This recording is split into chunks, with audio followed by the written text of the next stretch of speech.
Here we go. Let's do this. We've got one life, one shot. Who do you want to be? What do you want to do? Addicted to Betterment, a podcast to inspire us to keep going, to try something new, to dream, to think big, bigger, to overcome. Here we go. Here we go. Here we go. Well, hey, it's Nikki and David back on Addicted to Betterment. Gosh, we have taken a little break, not by choice, but it's bringing us to this topic today around really staying in the driver's seat of our own time, owning our time. And I thought I would just go down the pain road for a minute with this and see how many of us, and David, maybe you could throw some topics in here too, of pain stories around not using our time the most, I don't know if the word's wisely, but it's just most fulfilling. You know, those times when your calendar is so full, it is back to back to back, and you get to Friday, you're going into the weekend, and it's like, I didn't get done near like the most important things, and you're stressed over the weekend, but you fit everything else in versus the things that really mattered to you. And then you're in the weekend and you can't have your weekend and you're stressed. Or the people that we love the most, sometimes my husband, sometimes some of my dear friends, all of a sudden it's been, I don't know, a month and there's been no date night. I haven't had a call with one of my really good friends. And has it really been 60 days? Or we keep talking about planning that trip and we haven't done it. Or, you know, this is really where the hell yes, hell no story comes from our friend Des, is saying yes and then regretting it on the way there or in the midst of it. You're driving there and you're like, why am I doing this? And you're mad at yourself because you said yes, because you didn't have the boundary. You didn't take that time to set that boundary. And you said yes to something that you shouldn't have. And then you're regretting it. Or maybe that dream, the thing that you have said so many times, I'm going to do this. This is what I want to do. This is the dream. I keep having this vision and you haven't started yet. And it's so frustrating. And then you beat yourself up because you haven't started yet. It's like, okay, let's rewind. Let's get off the pain train there for a second. And let's get to the path straight ahead that is where we want to go, how we want to spend our time. We are in the driver's seat of our time. David, any of those pain stories come up for you? Or did you come up with another one that is disheartening? Well, I think, what you're describing is if you are always reactive versus proactive, people, whether it's business, friends, or whatever, they're prioritizing their agenda. And so like, I think of meetings that you get on and, it's the meeting's an hour and you're sitting there and you're like, why am I even here? First of all, why am I on the meeting or why am I here? And secondly, this could have been solved. This could have been done in an email.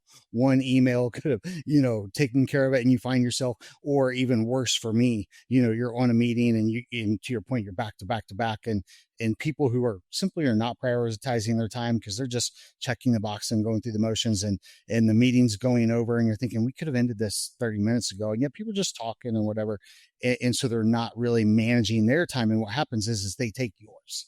And so, getting out in front of the best you can of, what are the things that I can take care of much more efficiently?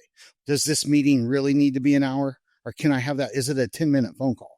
And I'm sometimes guilty of this where, I want to explain it. I want to, explain the process. And so there are certainly situations, but, a lot of times in business, you find yourself committing to things that could be solved way easier.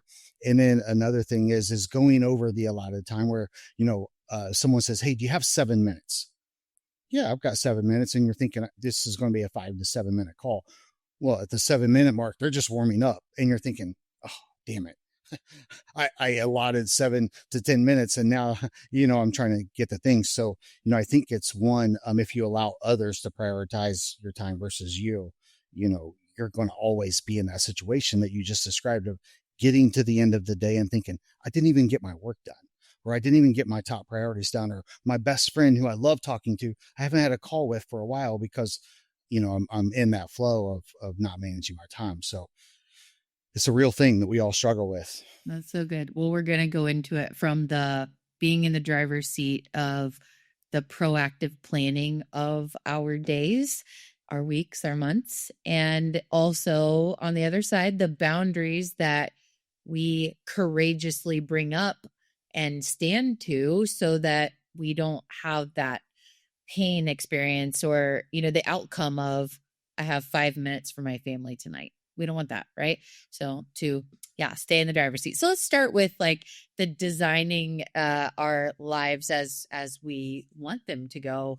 And David, I think it goes back to our life wheel. Like we talk about it so much on these episodes. This is such a great tool, and I'm doing this so regularly. We just did it as a team at People Forward Network. There were some team members that had never done it, and I'm like, I cannot believe that some of you have been here and we've never done this before.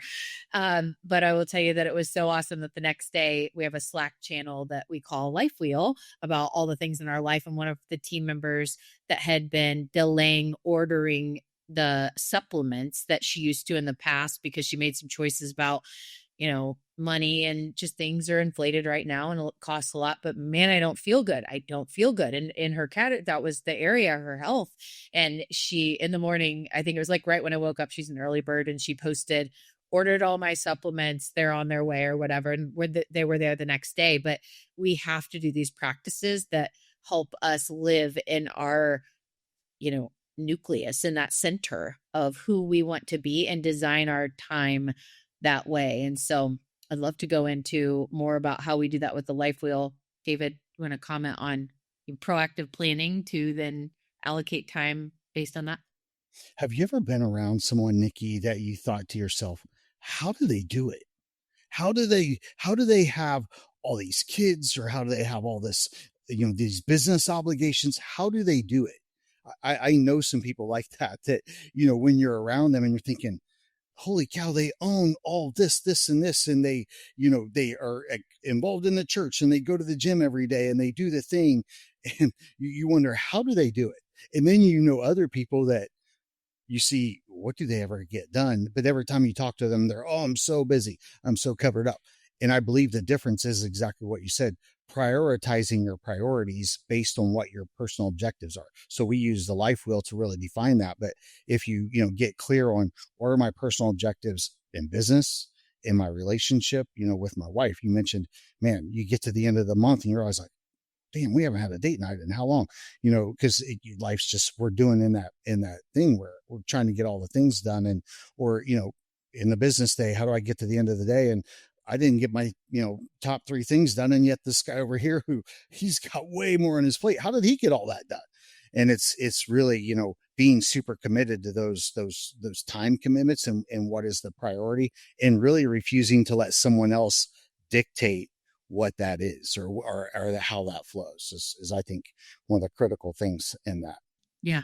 Because you can have friends in your life that do all the things. Like, how do they do it all? And they're thriving, and the energy that they bring to all the things are really good. And you're like, how is that possible? Well, if you think for a minute, if we are driving to a commitment and frustrated or angry that we're doing that, but we're thriving in the like, I'm so excited to be there, right? The energy that you bring to that, and then that propels on to the next thing.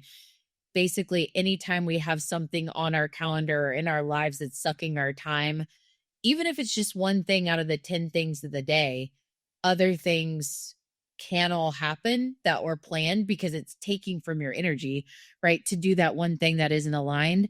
But the people that are like, how do they do it all? And they just seem so tireless. Each and everything was selected intentionally with the yes, right? The hell yes that supported that. Because every time that we do have something, even if it's just 1 or 2 things, it's taking from our energy, and energy is the thing. Like that is what propels us into the next. So David, I don't know if you want to comment on that. I know we've talked about that a couple of times here recently. So if you understand, time is the most valuable commodity that we have. Plain and simple. Time is the only commodity that once it's gone, we never get it back. We never get more of it. Whatever we have is all we have. And we're not going to get more. It's it. So, time is the most precious commodity that we have. So sometimes we forget to treat it like that. There's that. And then the other thing is, to your point, energy given to one thing is energy taken from something else. So if you think time's my most valuable commodity, where am I spending my energy and taking it from something else with time? It makes you much more conscientious of the things that you commit time to and how much time you commit. Hey, if I'm going to commit time to this, I'm going to be fully present for this short period of time, and I'm going to give it all I have, accomplish what needs to be accomplished, and then I'm going to stop and then commit that same energy to something else that's fully present, giving it everything I have. When most people just kind of coast through the day, giving really about half presence and half energy to half the things, and it's like, no, if you actually give full presence, full energy to one thing for the allotted amount of time, the proper amount of time, it's amazing how much more time that adds to your day. So if we do the groundwork and regularly do this groundwork of what is my purpose? What is my life wheel? All of the different hats that I wear and the things that are important to me right now. Sometimes those things change. That's why I say regularly do that. At minimum, quarterly, let's say, where I'm checking in on what matters to me most right now. What is most important? Where do I, on a life wheel, all the different pieces of pie are where I'm splitting my time, and maybe not equivalent time, but we know from the roots what is important. And when we do that, we have clarity in our priorities. And it's not, I think maybe I can, or you don't know what's a hell yes or hell no, or, oh, I have open space. I've got white space on my calendar, so it's available. No, it's about protecting our time, not because it's available, but because it's sacred, right? That time, every time block really matters. And it's either moving us forward in the direction of where we want to go, or it's taking from that, right? So the clarity of priorities comes from us regularly doing that deep inner work and planning to understand, who do I want to be? And what are all the things that I want to be balancing right now to be that person? And we have to know that, so that we're not just letting things sneak in. And there's so much more power in our yes or our no. Man, that's so good. And here's something I would add to that. So if you ask someone, what are your priorities for your time? The answer that would come out is what they want to be their priorities. So if I said, hey, Nikki, how do you prioritize your time? You're going to tell me the things that you want to feel are your priorities. And I'm going to do the same. Well, this is where I prioritize my time. I'll never forget, years ago, I wanted to see where I spent my money. And so I tracked every dollar that I spent for a month. And when I looked at that, I was like, oh, I can't believe I spent that much at Starbucks. And in my mind, I would have argued with you if you said, hey, David, you spend that much money at Starbucks. I'm like, no, I go there, I only get a tea and this and that. Same thing with our time. If you ever actually took audit and see where you spend your time, two things are going to happen. One, you're going to see what your real priorities are, not what you say, not what you want them to be, but what are your real priorities? And then second, you're going to realize, holy crap, I didn't realize I spend so much time on these certain things, because it happens. It's like money. You realize, oh my gosh, I didn't realize I spend that much money on coconut milk, but I buy it all the time. And it's the same with our time. We say we want to prioritize these things, but if we took audit and looked at a month, how do we use every day, and we actually audit it, usually we would be shocked at where we spend our time, and we would find so many areas we could sharpen and get so much more productive things in life done.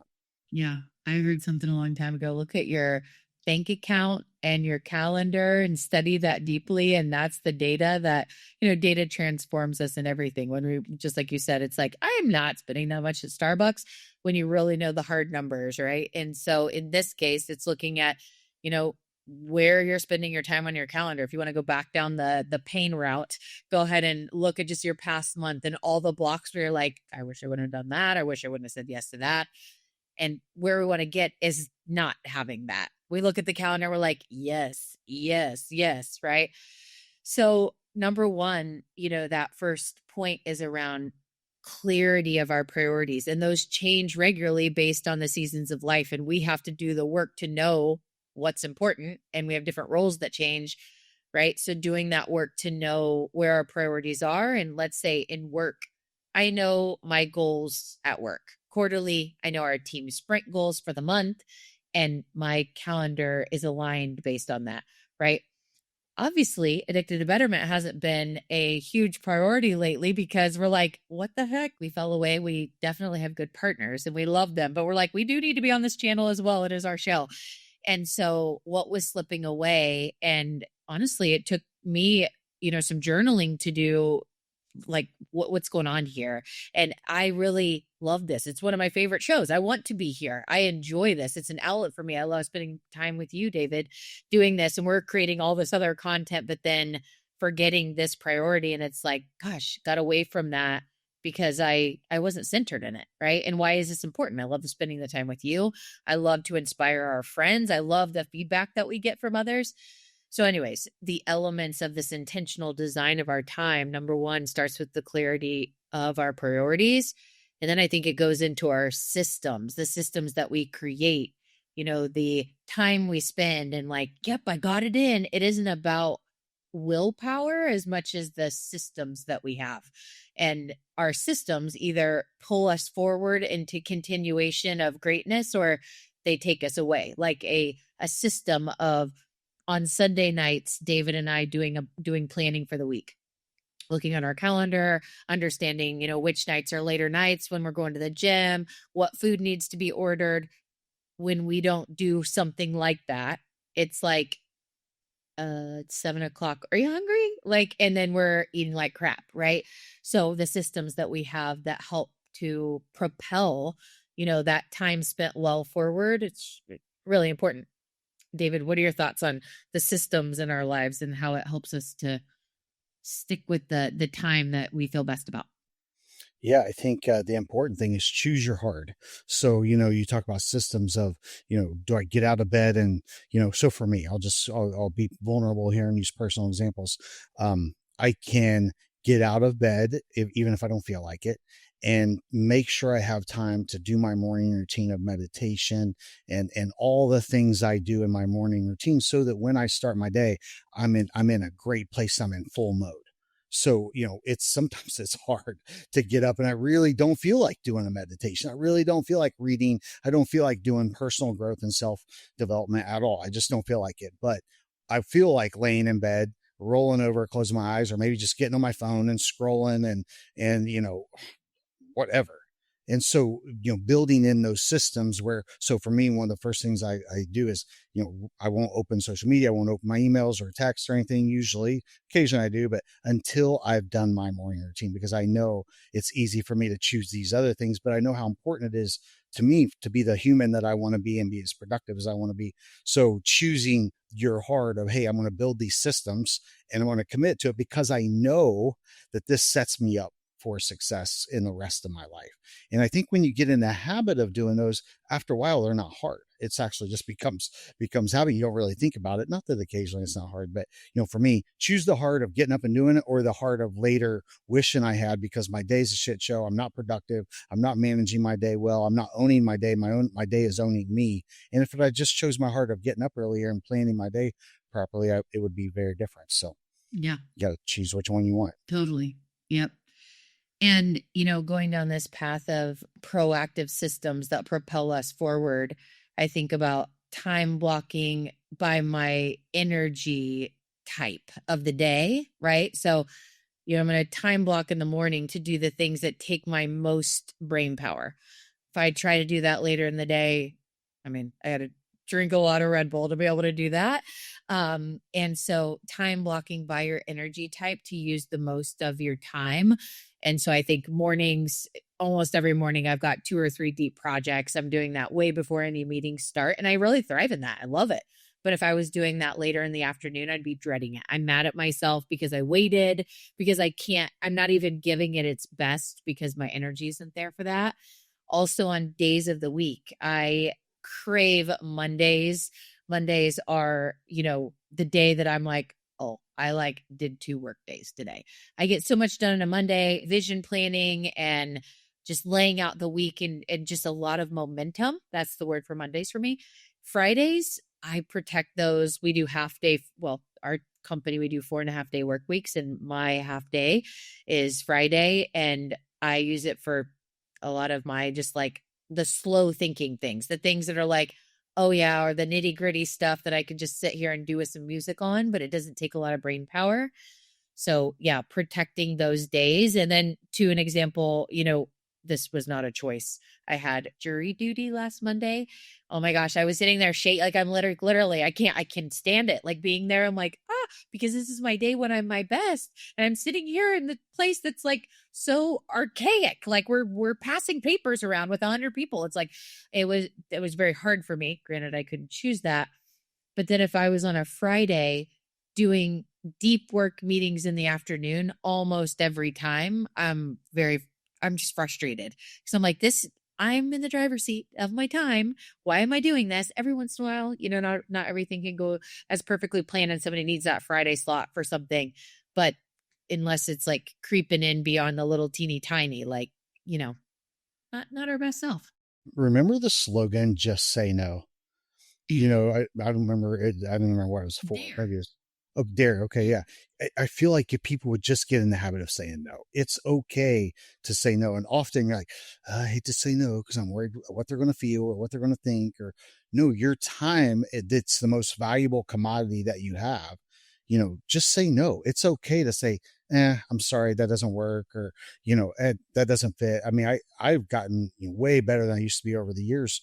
Just so, no, that doesn't align with, what I'm trying to accomplish today, or, family time, my wife time, my kids time, or work, whatever business goals that I'm trying to accomplish, whatever it might be. It's easy. It's okay to say no to protect your time and prioritize your goals. Yeah. And don't apologize for saying no. When we do the work to know our priorities and know what is important to us, and we courageously or confidently say no, you don't need to apologize for saying no. Or if somebody pushes back on that, it's like, it's not available. I don't care if there's white space there. You're protecting your time because you know what's needed. And your yes means something because it's backed by the work that you've done to know what's needed there. And there's no need for you to feel bad or apologize. Yeah, I'm so glad you made that point. That's something that just drives me crazy. And I encourage people to adopt that mentality of, you don't have to apologize. You hear this, hey, I'm sorry, I can't make it. Don't say that. Just be like, thank you so much for the invite.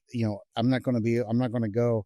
I have other things that I've committed to or I'm planning to do. Thank you. I really do appreciate the invite.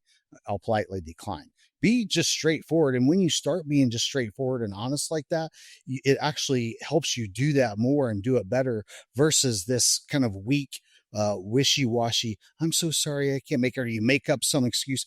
Just be firm and saying, I'll politely decline that, that's not going to work for me, but thank you so much for inviting me, or thank you for the offer, versus always having to feel like you have to justify or apologize or explain why you're choosing not to do something. Just choose what's important to you and go with it. I think it's also important to root in the question, what is the opportunity cost of an hour, right? An hour of our time. You know yourself at your best.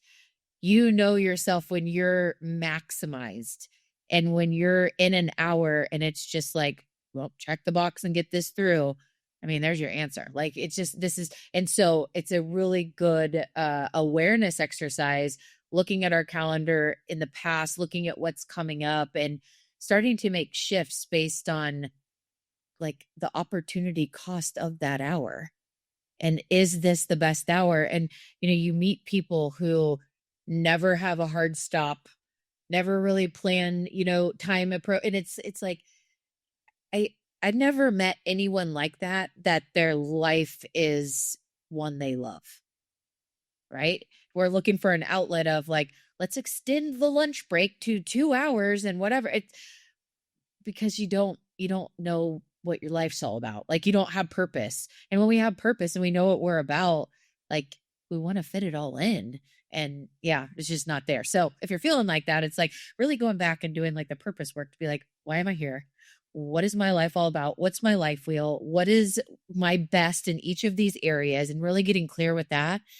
And you'll start to see pretty quickly the opportunity cost of an hour. Spot on. Good stuff, Nikki. Yeah.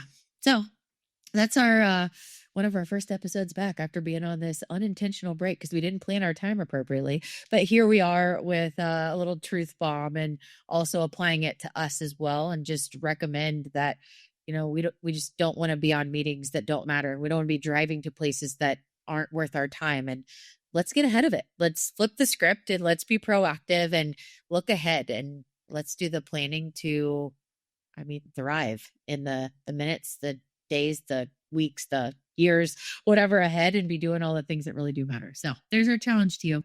Make them count. Make the time count. So you just listened to this episode. Now, join us in being addicted to betterment. Please subscribe to the show, share with your friends, tag us, and please take a moment, leave a review. Yeah, we do want your stars, but we really want the feedback.